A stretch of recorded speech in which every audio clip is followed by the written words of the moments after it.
नमस्कार, आप देख रहे हैं खबर दिन भर। आप सभी के साथ मैं हूं प्रतिमा मिश्रा। महाराष्ट्र में उद्धव ठाकरे की सरकार पर संकट के बादल छाए हुए हैं। नमस्कार, मैं हूं आपके साथ शीरीन। तो ये बड़ा सियासी जो भूचाल आया हुआ है, इस संकट से जुड़ा हुआ हर अपडेट हम आपको दे रहे हैं। आपको बता दें कि ये संकट इसीलिए खड़ा हुआ है क्योंकि पार्टी के जो बड़े नेता हैं, सरकार में मंत्री और विधानसभा में शिवसेना के नेता एकनाथ शिंदे नाराज हो गए हैं और सूत्रों से खबर मिल रही है कि 34 विधायकों के साथ वो सूरत पहुंचे हुए हैं। इसके बाद बीजेपी हमलावर हो गई है। बीजेपी के नेता ये कह रहे हैं कि उद्धव सरकार की उल्टी गिनती शुरू हो गई है। तो नाराज मंत्री एकनाथ शिंदे जो कि 34 विधायकों के साथ गायब हैं, सूरत में मौजूद हैं। इसी बीच इस सियासी हलचल से एक बात जो है वो तो साफ हो गई है कि महाराष्ट्र में सब कुछ सरकार में ठीक नहीं चल रहा है और इसीलिए उद्धव सरकार पर संकट के बादल मंडरा रहे हैं। क्योंकि अगर विधायक टूट जाते हैं जो फिलहाल सूरत में मौजूद हैं, तो सरकार पर खतरा मंडराएगा और इसी को लेकर बीजेपी हमलावर है इस वक्त सरकार पर। बीजेपी का कहना है कि अब सरकार की उल्टी गिनती शुरू हो गई। तो ये बड़ी खबर है जो इस वक्त महाराष्ट्र की राजनीति से जुड़ी हुई है और सामने आ रही है। जितेंद्र दीक्षित हमारे सहयोगी इसी पर ज्यादा अपडेट्स के साथ हमारे साथ जुड़े भी हुए हैं और आप हमारे सहयोगी प्रफुल्ल श्रीवास्तव को भी देख रहे हैं जो दिल्ली में शरद पवार के घर के बाहर मौजूद है। पहले मैं जितेंद्र दीक्षित का रुख करना चाहूंगी। जितेंद्र, ये जिस तरीके का भूचाल महाराष्ट्र की सियासत में देखने को मिल रहा है, आगे क्या होता हुआ आप देख पा रहे हैं?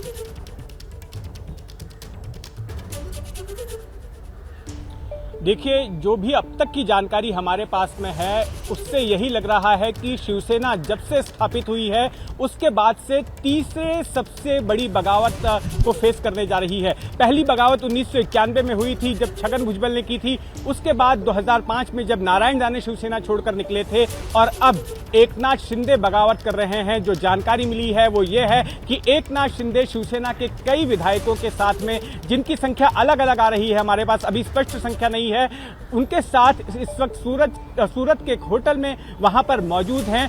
और अगर इतनी बड़ी तादाद में, क्योंकि शिवसेना की कुल जो है विधानसभा में विधायकों की संख्या 55 है और अगर उनमें से 29 विधायक अगर शिवसेना का साथ छोड़ देते हैं तो जाहिर तौर पर ठाकरे सरकार डेंजर जोन में आ गई है। और ये सारा कुछ सिलसिला शुरू हुआ था राज्यसभा चुनाव से, जब राज्यसभा चुनाव में महाविकास आघाड़ी के उम्मीदवार की हार हुई और कल जब विधान परिषद के नतीजे आए तो उसमें भी महाविकास आघाड़ी के उम्मीदवार की हार हो गई। और यह हार इसलिए हुई क्योंकि कांग्रेस और शिवसेना के कई विधायकों ने अपनी पार्टी के खिलाफ वोट किया, क्रॉस वोटिंग की। और उसके तुरंत बाद अब यह खबर आती है कि एकनाथ शिंदे संपर्क के बाहर हैं और उनके सूरत में मौजूद होने की जानकारी मिलती है। हालांकि संजय राउत जो कि शिवसेना के सांसद हैं, उन्होंने ये जानकारी दी है कि उनका संपर्क हुआ है एकनाथ शिंदे के साथ में और उन्होंने ये आरोप भी लगाया कि जो बाकी के विधायक भी हैं उन्हें वहां पर जबरन ठहरा कर रखा गया है, उन्हें आने नहीं दिया जा रहा है। और संजय राउत का कहना है कि जैसे ही उनका उन विधायकों के साथ में संपर्क होगा, ये तमाम लोग पार्टी के साथ में वापस आ जाएंगे। लेकिन 100 की सीधी बात यही है कि ये देखना होगा कि आज वर्षा बंगले पर जो उद्धव ठाकरे ने बैठक बुलाई है, आखिर उसमें कितने शिवसेना के विधायक शामिल होते हैं, तब तस्वीर एकदम साफ हो जाएगी। बिल्कुल, आखिर आगे क्या होगा ये फिलहाल तो एक क्वेश्चन मार्क बना हुआ है महाराष्ट्र सरकार को लेकर। उद्धव आखिर ऐसी कौन सी जुगत अब बैठाएंगे कि तमाम जो इस वक्त बिखरी हुई तस्वीर दिख रही है वो सही हो पाएगी। हमारे साथ रौनक भी जुड़े हुए हैं। रौनक का मैं रुख कर लेती हूँ। रौनक, इस बैठक से जुड़ा कोई अपडेट जिसका जिक्र यहाँ पर जितेंद्र कर रहे हैं और क्या कोई ऐसा फॉर्मूला निकलता हुआ दिखाई दे रहा है? क्योंकि एकनाथ शिंदे विधायकों के साथ नॉट रीचेबल है, संकट तो है, ये साफ है। जी देखिए रोमाना, कुछ देर बाद जो सीएम आवास है उस पर शिवसेना के विधायकों की बैठक जो है वो शुरू हो जाएगी और एक एक करके विधायकों का सीएम आवास पर आने का सिलसिला भी शुरू हो गया है। लेकिन रोमाना, सबसे बड़ी खबर जो एबीपी न्यूज अभी अपने दर्शकों को देने जा रहा है वो ये सूत्रों के हवाले से हमें जानकारी मिल रही है कि एकनाथ शिंदे और उनके साथ जो समर्थक शिवसेना के विधायक और निर्दलीय विधायक है वो ऐसी भूमिका ले सकते हैं कि वे शिवसेना के साथ ही रहेंगे, वे उद्धव ठाकरे के नेतृत्व में ही रहने के लिए तैयार है, काम करने के लिए तैयार है। पर उनकी शर्त ये हो सकती है कि कांग्रेस और एनसीपी के साथ अब सरकार में नहीं रहना है। कांग्रेस और एनसीपी के साथ सरकार में रहकर शिवसेना के विधायकों के साथ दूजा भाव किया जा रहा है। उनके विधायकों को जो फंड मिलना चाहिए वो नहीं मिल रहा है और इस सरकार का पूरा फायदा जो है वो एनसीपी उठा रही है और इसका सीधा सीधा नुकसान आने वाले विधानसभा चुनाव में हो सकता है। लिहाजा ये विधायक जो है वो नाराज बताए जा रहे हैं और ऐसे में हो सकता है कि कुछ देर बाद एकनाथ शिंदे जो सूरत में है वे अपने पार्टी समर्थकों के साथ, विधायकों के साथ बैठक कर मीडिया में इस तरह की जानकारी दे। हमें सूत्र ये भी बता रहे हैं कि शिवसेना के बड़े नेताओं का एकनाथ शिंदे के साथ फोन पर संपर्क हुआ है और इस तरह की बातचीत हुई है। हो सकता है कि इसको लेकर पार्टी अध्यक्ष उद्धव ठाकरे कोई फैसला ले, लेकिन सार्वजनिक तौर पर भी जो शिवसैनिक है उन तक ये मैसेज पहुंचाने की कोशिश जो है वो एकनाथ शिंदे और उनके जो समर्थक विधायक है वो मीडिया के जरिए कर सकते हैं। रौनक, ये बहुत महत्वपूर्ण जानकारी इस वक्त जो आप दे रहे हैं, आपके मुताबिक जो सूत्रों के हवाले से जानकारी मिल रही है, एकनाथ शिंदे जो हैं वो इधर उधर जाने की बात नहीं कर रहे हैं, लेकिन वो ये कह रहे हैं कि कांग्रेस और एनसीपी के साथ सरकार न चलाई जाए। यही कुल मिलाकर लबो-लुबाब एकनाथ शिंदे ने ये शर्त सामने रख दी है। जी, निश्चित तौर पर हमें जो सूत्र कंफर्म कर रहे हैं प्रतिमा, वो इसी तरह की जानकारी सामने निकल कर आ रही है। दरअसल जो खबरें लगातार मीडिया में चल रही है कि एकनाथ शिंदे नाराज हो गए और वह पार्टी का साथ छोड़ सकते हैं, उद्धव ठाकरे और उनके बीच में तनातनी है, इन खबरों के सामने आने के बाद आप बड़ी खबर दे रहे हैं। मैं फिर से आपके पास हम आएंगे रौनक। जिस तरह से रौनक ये जानकारी दे रहे हैं कि शर्त रखी जा रही है और उसके बाद एकनाथ शिंदे तमाम विधायकों के साथ वापसी के लिए तैयार हैं।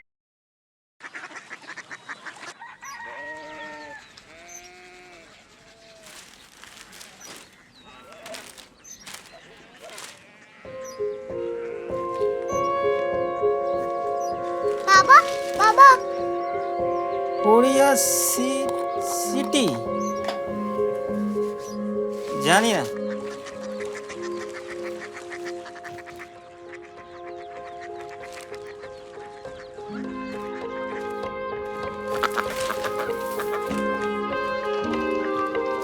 Korea city? हाँ।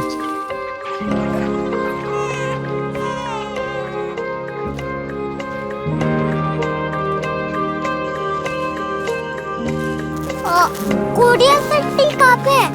शहर अंग्रेजी लगे हैं।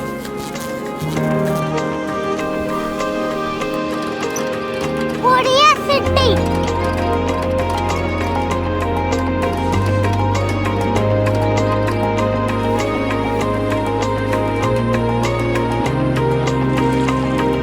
वो बहुत दूर है।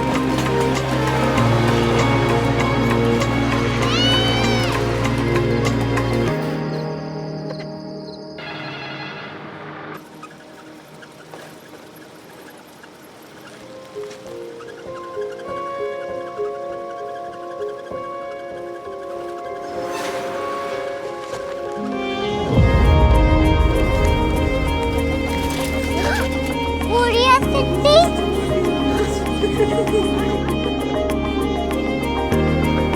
दुनिया को कुछ लोग बड़े होते हैं। कोरिया सिटी कहाँ है? प्रोफेसर साहब को पता होगा।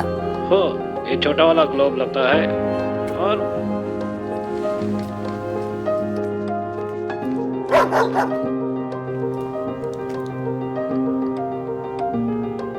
पता नहीं, मेरी बेटी से जाके मिल लो, शायद उसे मालूम हो।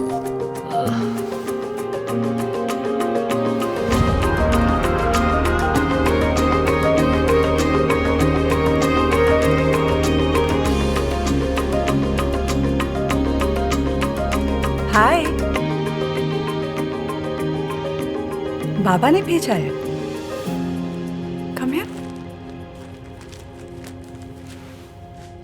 Korea city? कोरिया सिटी नहीं, क्यूरियोसिटी। वो क्या? That's what brought you here? जो तुम्हें यहाँ तक ले आया। क्यूरियोसिटी।